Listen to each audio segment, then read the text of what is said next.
Hi guys, so this video I'm gonna read in close-up my book that I've been reading for some time.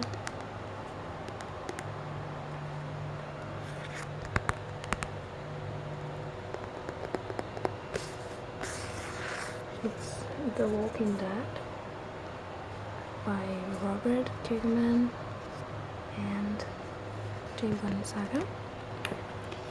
So here we go. It's in Português. Ninguém na clareira ouve os montadores chegando por entre as árvores altas. O retumbante som metálico das estacas das tendas, penetrando o pau fio resistente da Geórgia, abafa os passos distantes. Os intrusos ainda estão a uns bons 450 metros de distância, à sombra dos pinheiros que os cercam. Ninguém escuta os galhos estalando sobre o ruído do vento norte, nem os característicos gemidos guturais, tão fracos quanto o ruído dos mergulhões que se escondem atrás das copas das árvores. Ninguém detecta os traços do fedor da carne pútrida e mofo marinado.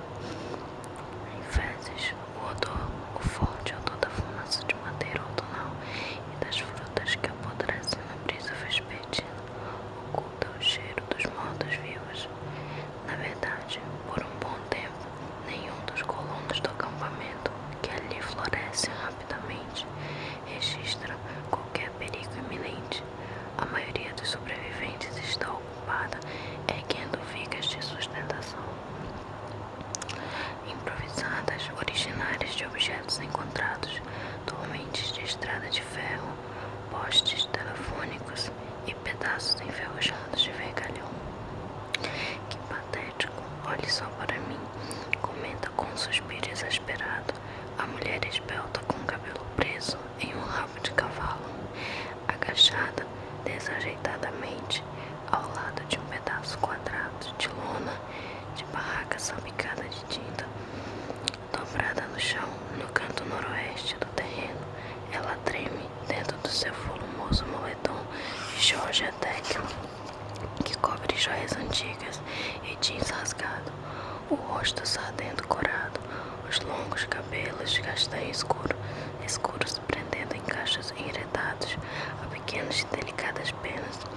Lilicol é uma coleção de tiques nervosos que vão lhe enfiar constantemente mechas soltas de cabelo para trás das orelhas, arroia compulsivamente as unhas.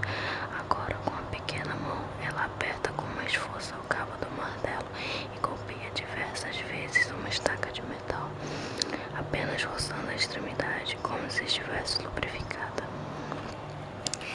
So this was just a test video, I think. You guys tell me what you guys think in a longer version. Okay, so thank you for watching and listening, and tell me what you guys think about it.